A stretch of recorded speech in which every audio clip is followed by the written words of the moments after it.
Welcome to the HSA podcast. We got a little change of scenery today because we're introducing some new stuff. We have a lot of things moving and shaking. And on this episode of the podcast, we have a strength and conditioning coach, Cam Williams. He's coming on staff with us. And today we're just going to talk about who he is as a person, his life experiences, his playing experience, but also relate that how strength and conditioning, prehab, taking care of your body can help elongate your life, your joy, your mobility, your happiness, but also it can help you on the court. So without further ado, Cam, welcome to the podcast. Thank you. Thank you, sir. Good to be here. Tell us a little bit where you're from, where'd you go to high school, where'd you go to college, and how'd you get to here? Yeah, I guess I'm technically an Army brat, so I moved around a ton Where? growing up. I was born Fort Hood, Texas. Okay. Bounced around a lot when I was young, but I've grown up mostly here in Indy. You ready for this? What's that? I'm an Air Force brat. Oh, are you? Yeah. Okay. Spain, Well, Germany, Italy. Oh, really? Yeah, Okay. yeah, I yeah. was all in the States. Okay. We moved around a lot, but I've never been out of the country ever, actually. But yeah, mostly my family's from Indy. I grew up in Indy. I graduated from Franklin Central High School. I actually went to a different high school all 4 years of high school, which made You started off where? tough on me. I actually started off at Franklin Central. My freshman year, I moved to Memphis, Tennessee. Oh, geez. Yeah, my mom took a job to, elevate our lifestyle, essentially. She got a big opportunity, and we took off to Memphis. So I went to, shout out Memphis, learned a lot there about basketball, actually. That's where I picked up basketball as like my number one sport. Growing Really? up, I played football, basketball, baseball. I grew up in Warren Township, so that's my connection with Justin. We've got some Warren background going on. You Warren guys all. We got to stick together. Yeah, you do. Yeah. So yeah, I moved to Memphis in the middle of my freshman year. I went to Germantown High School, the rest of my freshman year. Sophomore year, my mom got relocated a little bit and I went to Collierville High School. Collierville, like a suburb of Memphis. So actually, yeah, that's what really got me into basketball at the time, because it's the one sport you can play when you don't know anybody, right? As Yeah. long as you've got a goal and a ball, you can stay occupied for hours. So that's kind of where I turned myself into a basketball player a little more. Then I moved in. My dad lived in Lawrence Township, so I ended up moving in with him and went to Lawrence Central my junior year, and then went back to Franklin Central my senior year. Do you feel like you're a little bit fake with the clicks because you claim Warren Central, but Franklin Central and Lawrence Central, and like, do you feel a little like you're just kind of shadowing a little of everybody, like you didn't earn it? Yes, a little bit. Yeah, a little imposter syndrome going on. That's what people always ask me, where'd you go to high school? And I'm like, this is kind of a complicated answer. What year? What year you want to know? Exactly, So, right, yeah. You ended up at Franklin College, is that what you said? No, No, I graduated from Franklin Central. Was Franklin- the only okay. time I Where'd you go to mentioned college? Franklin, I suppose. I went to IUPUI. I started at Ivy Tech, kind of didn't know exactly what I wanted to do, which Nothing wrong with is that. fine. Yeah. Still not 100% certain, I'm not either. Don't let So my wife yeah, I hear started at Ivy Tech, just getting some general stuff knocked out. I've been into sports my whole life. So actually a couple injuries in basketball is what got me into the strength and conditioning side, what got me interested in exercise science and kinesiology. So I went to IUPUI for kinesiology. Can we ask about that, or is Yeah, it? Tell yeah. us about the injuries. My injuries started with ankle-related things, a couple like reoccurring right ankle injuries when I was 17 to 20 range, a couple, like I said, reoccurring. So long story short, I found out the hard way that there is a process to rehab and, return to play protocol, and not just as soon as you heal, go right back to sport, right? It's not a good recipe. I can attest to that. So a lot of what I do is, saving people from going through what I went through, a lot of the trial and error on my own, because I was not a part of a team at the time. I didn't have guidance from, an athletic staff or athletic trainers or physical therapist or anything like that. I didn't have access to that stuff at the time, so I started doing some research on my own. found a few things that work for me. You know, knock on wood, I haven't had an ankle injury in 15 years or so. It's a good track record. Yes, yeah. I became very familiar with strengthening the ankles in particular. A couple like very severe sprains. I thought were breaks at the time, but first orthopedic surgeon I ever talked to about it, I'll never forget this, he asked me what my ankles felt like before this injury, my very first time getting hurt, and it was the first time that had ever occurred to me. You know, I'm a young healthy adult. I've never considered what my ankles felt like before this. I just did. Yeah, right? I just ran, I jumped, I cut. A little stiff. Like, yeah. And then he also, I thought I had broken my ankles. It was the first time I got hurt was both of my ankles at the same time. Was it a double cross? I used to be a high flyer. I can show you guys some footage, of my glory days. But I attempted to dunk on somebody. He tripped behind me and kind of undercut me, and both of my ankles went. I tried to catch myself, and would have been better off just landing, sideways or something of that nature. Dropping a landing. But yeah, the orthopedic surgeon said to me, you actually didn't break a bone. You've just torn basically every possible ligament going on around the bones. He said, I wish you would have broken a bone, which I know now makes sense because bone is a lot more simple. It doesn't scar tissue. Once it heals, he said, we throw you in a boot for 6 months, that bone heals, it's good to go. Did you do anything for your rehab to get back to athletics, or was it just you're out of a boot and go run, scamp, get out of here? So that is why it was reoccurring. That after the first time I got hurt, it really was that. I did, I followed like the old Rice protocol, which is kind of a no-no now. We have found out through more evidence over time. Actually, the guy that created the Rice protocol, rest, ice, compression, elevation is what Rice stands for. The guy that invented that protocol has come out since and said, actually, this probably isn't the best way. Science changes and we've got to adjust our position. So that's what I did at the time, though. I this all day, every day, and then as soon as I didn't feel pain, I can go play basketball again, right? So, and it doesn't really work well. I know you know this, but the people listening, I had my ACL done my sophomore year in high school. My knee was here. It just went like that in a football game, just tore it up. And when I woke up, my leg was stiff and in a cast. And I did that for 3 months. Yeah. And now, when you wake up, your knee is moving. Like as soon as you come out of anesthesia, your knee is already moving. Yeah, we need to mobilize immediately. And something I always feel for you guys is, you see guys that go through concussion protocol in the NFL. Well, they returned in 3 days. Halliburton's injury now, and even Jason Tatum. I mean, they've been injured 6 months, maybe 7 months, something like that. And now they're back. Tatum is playing, from the rumors I heard. You got Halliburton dunking. And people tear their stuff and go, oh, well, they've recovered in 7 months. I should be able to recover in 7 months. Like, they have a whole special doctor in a crew that you will never even touch. Right, on the an entire team, right? We're talking about athletes that are worth hundreds of millions, playing for organizations that are worth multi-billions. That's what they have at their disposal. Unfortunately, you high school players are just not the same, right? You're not in the same position. You don't have literally a team of people just trying to get your one injury better. Here's a shameless plug, though. You could have a team if you came to the right people.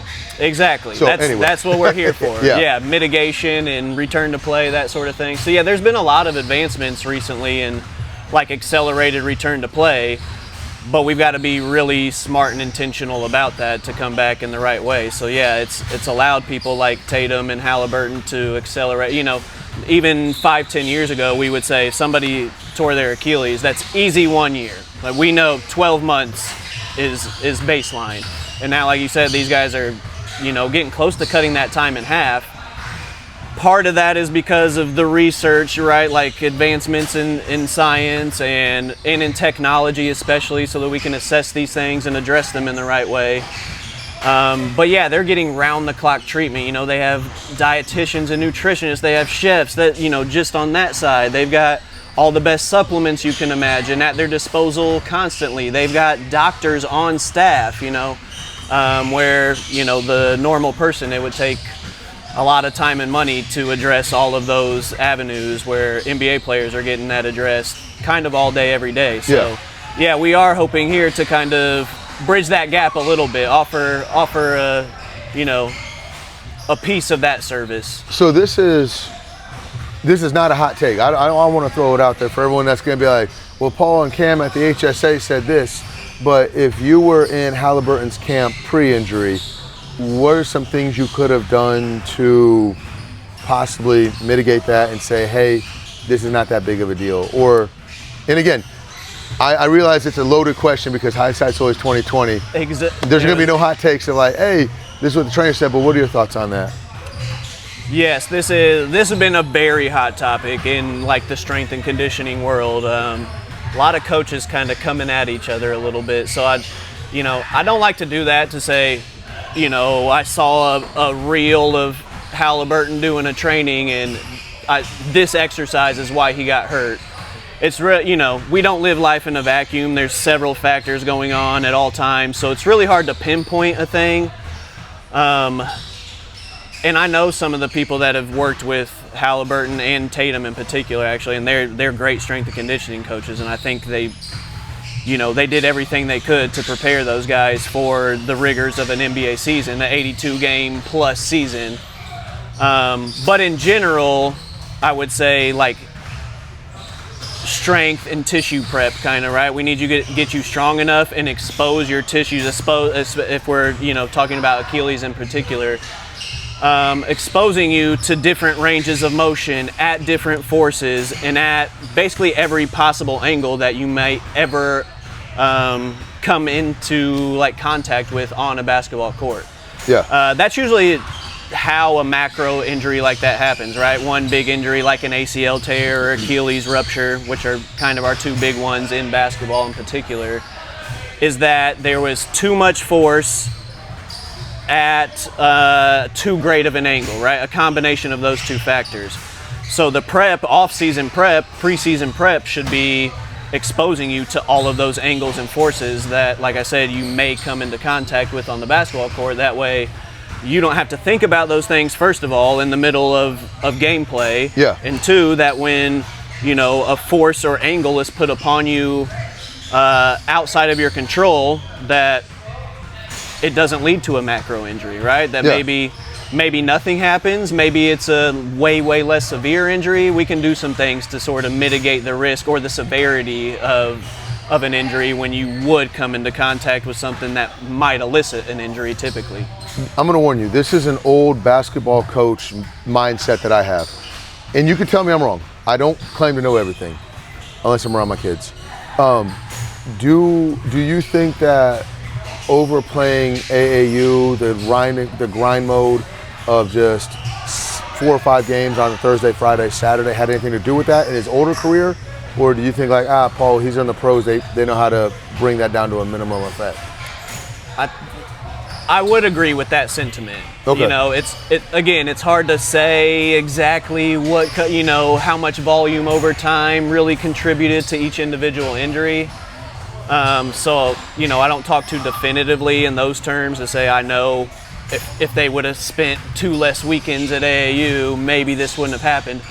But it is sort of a volume game there, right? Yeah. Where the more you put upon your body, the more likely, you know, the more at risk you are. So I'm very much in your camp of like old school style where I get the struggle, you know, where kids think I need AAU for exposure. I'm not going to be seen. I'm not going to get, you know, and just like the fear of missing out. All these other kids in my age or my grade are, you know, at Best Choice on the weekend or at Teague's place. And, you know, I don't have anything going on, but I really, and again, I'm biased, but yeah. I really would advocate for less of that, right? I wouldn't say you're biased, less gameplay and more just planning out your entire year from a macro view, right? And it's really hard to mitigate risk of injury and get better, right? Get better like at your sport and get better just athletically if all year is in season, yeah. right? Like 12 months a year in season, it just is super high risk inherently, right? Well, so I'm going to interrupt you on this point because your limit is not biased. Your limit is your opinion is professional. Like I have a biased opinion. I don't know what I'm talking about because I spent my whole life in education. your opinion is professional because you've spent your entire life watching that. So I would push back and say it's not bias, it's opinion. But then on the other side though of like planning your whole life, I know when I finished the high school season, the last thing I wanted to do was pick up a basketball. I was sick of basketball. I actually picked up running. I started training for marathons at the end of the season because I just got so like, it maxes you out. You're physically, mentally, and like even your nervous system is on edge. And I tell people all the time, like, give your kid a month or two just to like put it away. Like, yep, that's what I was gonna kind of piggyback on, and like, especially immediate end of season. Like, I almost encourage, don't think about basketball. You know what I mean? It's like, yeah, have a week to a month of, you know, decompression from basketball. You know, the pressures of basketball. Let your body heal, pursue some, you know, do some weird thing. Like you said, run, you know, practice for a marathon, get into powerlifting. You know, if there's another sport you're passionate about, mess around with that a little bit, get some other movement qualities going on. You know, recovery modalities are especially important. It's like, yeah, lean into taking care of your body, recovering your body in that immediate postseason time frame. Somebody said this the other day, and it kind of stuck with me, as we don't allow our kids to get bored. We don't allow our kids to just be bored. And I'm guilty of it too, like, always got to do something. And it's interesting because if you allow the kids to get bored, you kind of see what they actually love to do. And Definitely. You can see where their passions are. And you may find something else. I mean, basketball only works for what, 3% of the people? Right. Is high school to college, and then college to NBA is 0.08%. 0.0, yeah. So you may find something that you never knew you wanted, or you wanted there. So shifting gears a little bit, what's your thoughts about the HSA? What are you most excited about, and how are you gonna introduce everybody to what you're building here? Yeah, I'm really excited about doing this. We haven't gotten to it too deeply, but basketball is my favorite sport. I love it. I love spending as much time around it as possible. So like, I love coming here. I tell my wife when I get home, she sees it too. So I work full time at the Ursay YMCA downtown as a wellness director. So a lot of my stuff there is a little more administrative, right? A little more managerial and not as much hands-on.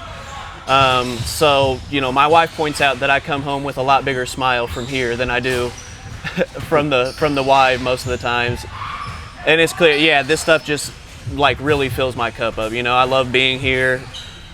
I've seen, you know, the programs you run, and I believe in the stuff you do. So and obviously we've got a connection through Justin. He and I agree on a lot of things, training modality wise and training philosophy, I guess I should say. Would you say Justin mentors you a little bit, or how is that relationship? A little bit, yeah. We're, like I said, we're from the same place. We're the same age. We have close to the same experience in terms of like training age. But he got a little more into athletics, training for athletic performance earlier than I did, which is why I sought him out. You know, I saw that we had like some personal connections, and I sought him out to work with him and for him. You know, partially selfishly so that I could learn from him, and especially he's really good with technology, so that's another big one that again, I'm an older guy, so technology doesn't come super easy to me naturally, but it seems to work really well for him. He hops right into it, so that's mostly what I pick up from him is like how can we use the technology we have available to us to better serve our athletes and use more objective data. So that would be like kind of lead into my next point, is that I'm very big on data. So I like seeing data points. We need numbers. I need objective feedback. We'll use the subjective also of like, how do you feel? How hard was that to you? So I know how you felt about it. But we need some data to get some feedback. So that's what we do a lot with our like power and speed programming in particular, that we're gonna use some of the technology we have here to get some data points and use that to drive our training moving forward. So we have a general approach, a construct that, you know, like Justin and I knows works in general, and then once we get more and more used to you, we can kind of pare things down a little bit and make them more specific to each individual and what you need, since obviously all athletes and even all basketball players are not created equal. Their demands on the court are not equal. So yeah, we do start with kind of a general construct of these are the principles we know just work basically for all strength, speed, power, performance enhancements. And then, yeah, the more you come, the better it's going to get, essentially. As long as you show up and work hard, we're going to learn you better and be able to kind of advance your training specific to you. Well, I mean, and that's something that I've noticed in my training is I get a kid that comes in and says, hey, what do you want to work on today? I want to work on shooting. Okay. So you come in, you spend an hour with me, and then you go away and you never come back. Well, it didn't fix my shot right away. Nothing's going to fix your shot right away except the repetitions. And this is a conversation Justin and I and Ari have had about how long do you think you could take somebody from ground zero to they are whatever, they're an elite basketball player. And I tell people it's about 2 years. I was going to say, it better end in something years, yes. right? And it's not weeks or months. That's just not how it works. And a lot of people show up and they think, oh, well, I worked out with Cam, I learned the perfect squat form, I got my plank, I got all this, okay, now I'm done. It's like, no, that's just the introduction. Like after I teach you how to handle the ball, how to move and everything like that, now we got to put all that in a large game concept. Right, now we have a foundation. You got to keep doing it every day. I do have to explain that to people often is, you know, I'm up front about that. Usually, I mean, even Gen Pop clients I've worked with people from 8 years old to 88 years old, literally. And I have to explain to everybody, this is a lifestyle thing. If you want to see change out of this, it's not a 1 day, it's not a 1 week, it's not even a 1 month. No. Especially if you think the context of your life, 1 month is nothing. You're not going to get much done. You know, we can create a foundation and we can get some principles down and get you on the right track, but that is what it is. It's the start of a track, right? So, yeah, I usually tell people, you know, lock in with me for at least 90 days, right? We need at least a quarter of a year to even feel like we can honestly like make some significant noticeable progress. So if you think I came for a month and I don't really notice a ton of change, I would say, yeah, I expected that. You know what I mean?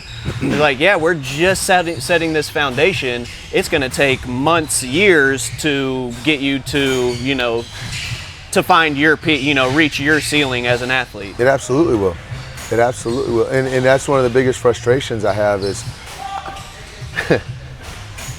I'm going to open up with my little personal, I struggle with my diet. Like I really do. I'm not trying to be therapeutic on y'all, it's just a conversation. But like, I can't eat healthy for 1 day and be like, I lost all this weight. That's not how it works. Mm-hmm. You have to eat healthy. You just can't eat a salad at dinner one time like, now I'm in shape. It takes a consistent, healthy regimen of everything you do.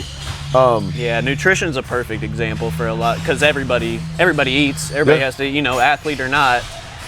And it shows consistency because, you know, training, maybe you train 4 days a week or something like that. You're eating every day, multiple times a day. So you have to make a conscious decision for your health, you know, theoretically 3 times every day. I mean, even this is a lot of people. So I would say that's where, like you said, consistency matters more than like perfection, right? Absolutely. Oh yeah. Like I don't care how great you did. You could have 2 or 3 perfect days. I'd rather you have 2 or 3 years of, you know, getting a little better every day, or that sort of thing, right? It's true. But here's something I struggle with. If I don't know your name, and I tell my trainers this, everyone on staff knows, if I don't know your name, I don't have the right to coach you. Like that is the bare minimum you need to have as a relationship, because if I'm correcting you, anybody could go to, how many times have we heard, well, Halliburton should have done this. Mathurin should have stayed. As what I call them, armchair quarterbacks, armchair MGs, you know, like, a bench, the bleacher coach, parents. Mm-hmm. It's easy to say, I should have done this, I should have done that. But for us, you have to build a deep relationship. You and I say personal stuff to kids. And I don't have the right to just come by and say, we'll fix this. And the first month you work with a kid, you're learning what makes them tick, that relationship. You got to get them to open up. You got to be able to be personal with them. And you also have to be able to say something where they respect you and they take it. And I always said rules without relationship lead to rebellion. So I like that. You have to have a relationship with people. And sometimes I think there's another one of like, nobody cares how much you know until they know how much you care, right? Yeah. Same thing, like And sometimes the first 90 days is just building that rapport with somebody. And for me, I always get annoyed because I'm finally digging into it. I finally broke through this wall, and then the parents pull and say, we're going over here. And I'm like, what are y'all doing? Yeah, and the boredom thing you talked about is like very much, those two things I think are a part of kind of this like digital social media age. Again, like you see this other, you know, somebody at your like level playing field is posting a story on Instagram, they're training at this place. Maybe I need to go there. Like, again, consistency. Hopping from trainer to trainer is, you know, just not a smart move for like full development of your game, if it's skills training, or if your athleticism, if we're talking strength and conditioning. Like, this coach could be better or worse, who knows? But I think in the long run, sticking with a coach that knows you and cares about you and knows your background is going to get you a lot more in the long run than just, hey, this place looks cool, I need to switch over there next month. Yeah. They don't know you, and you know, maybe they get to know you, but not if you're going to move in another month. Yeah, and I talk to people when they come in, and Justin does really good job at this. But like when I sit down, I talk to somebody, who you're training with. Oh, we're training with this guy. Do we really like him? We love him. Then don't come to me. Unless you want to just come in and shoot, don't come to me, because what I'm going to do, and for example, your ankle mobility, you're going to take a progression of A, B, C, and that could be correct. However, there's another guy down the street that might go 1, 2, 3. Both of you guys are correct, but if you're doing ankles and you send that person home for a rest day and they sneak over and do 1, 2, 3, and then that rest day, you guys could be screwing up each other. You guys basically are cross-contaminated. Definitely. I ask all my athletes too about, you know, we do need to coordinate those kind of things, right? So I ask all athletes that come in for a session, you know, what's your schedule right now? Did you have practice earlier today? Do you have a game tomorrow? Like, I need to know those things because every day matters. Again, we don't live life in a vacuum. Like, yeah, we could do one workout really hard for this 1 hour, but how does that benefit or not benefit you as a basketball player, right? The most important part is your performance on the court. So I can't make it about me and say, I just want to give you this really hard workout so you see my value. Like, no, I need to do what's right for you in your schedule in the grand scheme of things. So yeah, hopping around it's almost impossible to do that because I don't know if you trained with somebody yesterday in that case, or if you've been with somebody for a month, or if you're going, you know, to the place down the street tomorrow, that sort of thing. And it's good that you can, here at the HSA, that we can streamline all that of like, exactly. I can pop up here and be like, streamlining is the way to go. You can shoot. Yeah, you can get a medium workout, and even still, like when I was younger, I used to just punch people in the face. Just every day's a workout. I want you throwing up every single day. The older I get, the less throw up workouts I have, and the more I have of like, hey, you know, we went really hard the first 2 days.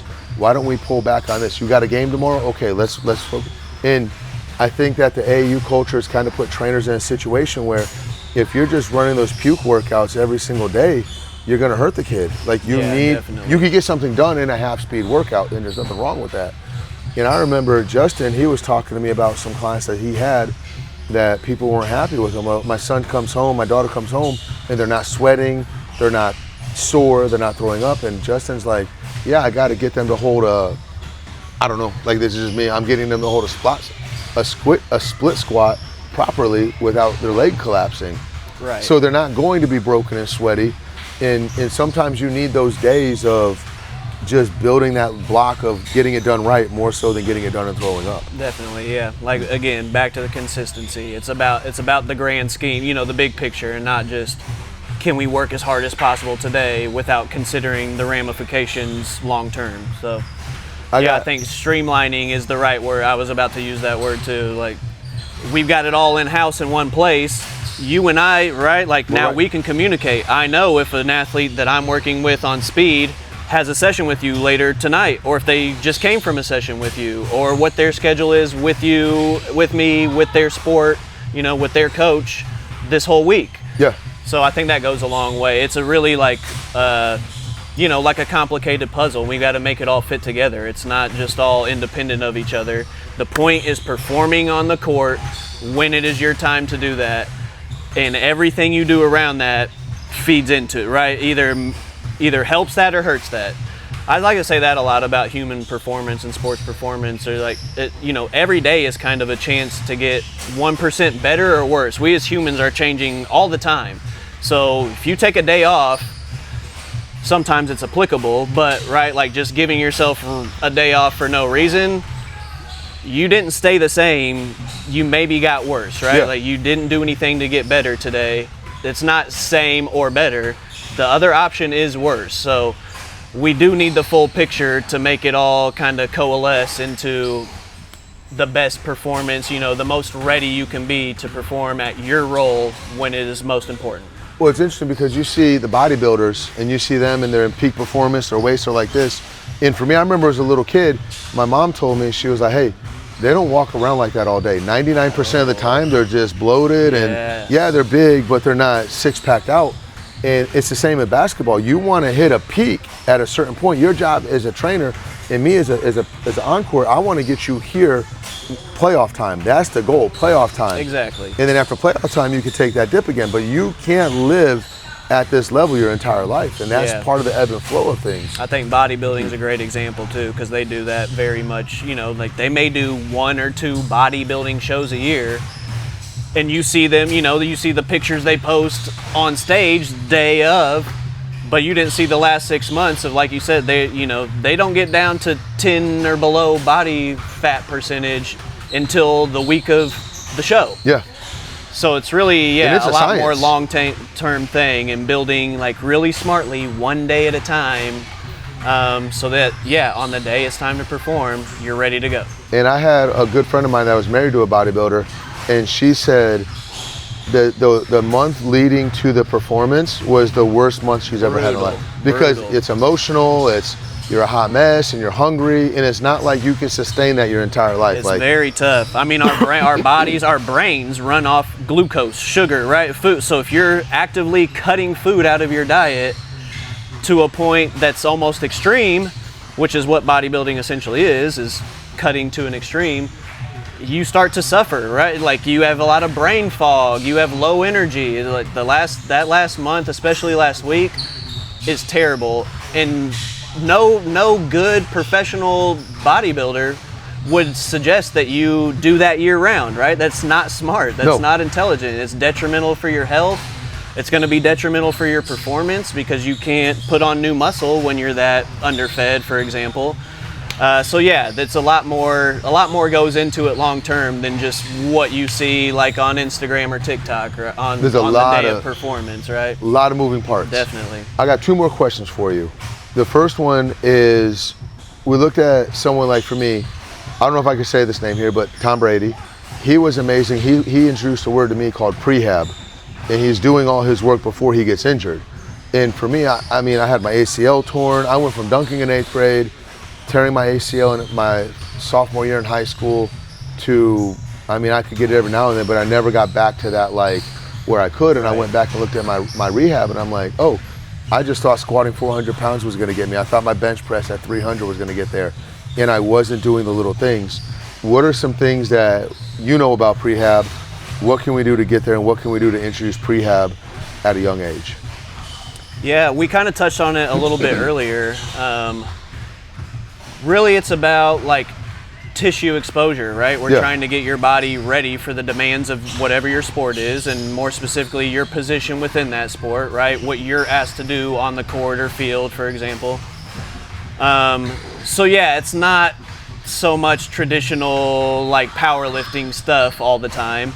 We need variation, right? And we build this out, especially like that's off season is time for the strength coaches to shine, kind of, right? Like I get excited when it's end of basketball season. And I'm like, all right, here we go. I'm gonna get some of these athletes for weeks at a time where I know they don't have a game, and we can really build this out in a smart way. So we progress it in a more intelligent way than I'm about to lay out. But the gist is that we need to expose you to every kind of thing, right? So we need full ranges of motion, right? So we usually start there. We need a lot of time under tension to start there to get you comfortable with good positions, get your form right? The time under tension thing in particular helps a lot with tendons, strengthening tendons, working on their like thickness and elasticity. And then we want to build onto strength, right? Now we want to get your muscles involved. So we might lessen the range of motion. So as we progress, for the sake of increasing weight. And then the last part would be kind of power and speed, which is really what we're into, right? Like that's the name of the game in athleticism. I'm not the first person to say this, but we like to say speed is the tide that raises all boats, right? It makes everything easier. If you are, I don't care your sport. If you're a swimmer, if you play polo, if you're a cricket player, you can always develop more power, and that will be beneficial, right? Increasing speed and power makes everything else you do easier, right? So if you can get faster, that's how, right? So now your old peak speed, you can hit that at 80% effort now, right? So just an example of a benefit of, speed being the tide that raises all boats. But yes, back to like the prehab thing. Yeah. I'm getting a little off No, you're track good. here. Hit it. Preach. That's what we're here It's for. just hitting on, like I said, full ranges of motion. Again, you touched on the powerlifting side of like deadlift, bench, squat. Those are good movement patterns, and we're going to train those things. Maybe we find out you're an athlete, you're a basketball player that has long limbs, and a traditional barbell back squat isn't appropriate for you. We can find a different way to load that pattern, right? So we're going to get you strong in that way. And then we need to do some stuff that's more applicable to sport, right? Not necessarily sport-specific training, but applicable just to being an athlete. So then we get into things like balance and stability, right? So that's doing a lot with our like intrinsic muscles. Again, hitting on like tendons and bone strength also that can kind of go by the wayside when we only focus on strength. We need to do a lot of unilateral work, right? Which would mean unilateral means one side at a time, right? Uni is one, lateral is side. So we need a lot of unilateral stuff, right? A lot of your sport, are you exactly 2 feet even all the time? No, rarely, if ever, right? You're on 1 foot a lot. So we need to train some 1 foot stuff, right? So it's mostly, especially when we talk about the off season, it's general prep of all these movements that you might run into when it is time to play your sport again. So we're going to get you familiar with those movements. We're going to get you strong in all of those movements, ranges of motion, planes of motion, right? We need up and down, we need front and back, we need side to side, we need rotational. So we're going to touch on all of those. And then we're going to get you, again, kind of bring them all together and get you like really powerful at all those things so that you're smooth, right? Like that's what helps on the court, is that you can, again, without a conscious thought of, oh, I need to get at this shin angle.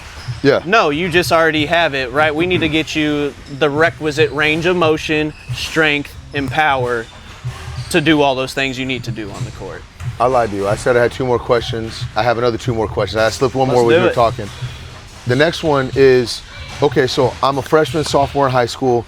I do my PE weightlifting course. And again, I don't know, I could be wrong on this.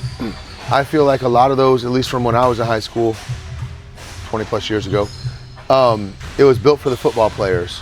And so why should a basketball player go to a weightlifting course at a school and then come up here and do more weightlifting? Is that applicable? Is that something you would want? Or is that like, no, we don't want to touch you, you've already got your lifting in? No, that's definitely applicable. Obviously the schedule matters. Like, are they doing that lift every day at school? So that's one thing to consider, because then we can sprinkle in some more like heavy lifting on days they're not lifting there. But also, again, that's where like the streamlined stuff comes into effect, and the communication with your athletes, and knowing their schedule, knowing the other training they're doing, the other coaches they're seeing, that sort of thing. So there's definitely things we would do, right? We would basically just address the things you didn't address in class, right? Yeah. I think you're right, and that's still largely the case around the city from what I've seen, is that, it might be the head football coach that's running your weightlifting class, and they don't know who you are and what you're capable of. They just, they learned how to do a power clean, and everybody's going to learn how to do a power clean, which power cleans are great. Yeah. But there's other things we could do, maybe that bothers you, and this coach doesn't know that, but you got me, and I know that, so we can train you in a different way, right? We can find another way to develop power that's less risky or just feels more comfortable to you. Or also we get into like exercise adherence, where I want you to enjoy the thing you're doing. So it could be as simple as like, I hate this exercise. Can we find something else to do? And the answer is probably yes, right? Yeah. So kind of to circle back there, we would just address the things you're not addressing in class, right? That's where it goes back to communication. I like to talk to athletes a lot, especially ones that I'm new to working with. What'd you do at school today? What'd you have to eat today? Did you eat something before the workout? You know, I kind of do it more casually, just a regular conversation with the kid, but it's me trying to pull a little bit of information out as they're kind of coming into the building and getting ready for the session we're about to do. I know I've got a general plan. I usually have a very specific plan, actually, but I'm prepared to tweak that plan dependent upon your answers to those questions, right? So you know, if I think we're gonna do some form of hip hinge today and you told me you maxed that on deadlifts at school, we're probably going to tweak that, right? You already did a hip hinge today, so we need to address a different movement pattern, or we need to get more into mobility. Maybe you're really sore from that lift you had yesterday and today. So there's always something else we could be doing, right? So I don't think inherently, I would say, just because you did a lift with the football coach at your school today, that there's nothing you could get out of coming into HSA and working with me or another coach. What I heard you say, not all weight rooms are built equal. That definitely. There's different. Very true. Last question, and then we're out of here, I promise, okay? You wake up tomorrow, you're the commissioner of basketball. Every basketball assistant in America has to report to you, and you can pass one rule for a day. What is that rule and why? For all levels of basketball? Yeah. That's where my mind goes, actually, is that the gather step. I mean, are we doing it or are we not? Right? I mean, we've gotten to the point, it's fully ingrained in NBA. It has been for 15 plus years at this point, at least the interpretation of the zero step, that sort of thing. FIBA's been doing it for a long time. It's naturally made its way into college and high school.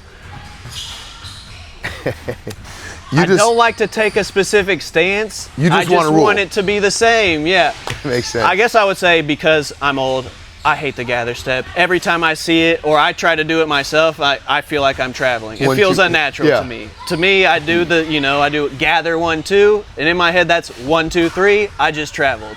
So personally, not a big fan of the gather step, but I rather just some consistency, because then it's confusing for middle school, high school especially. I see it at the gym every single day, and I see kids argue about it every single day. No, that was a gather step.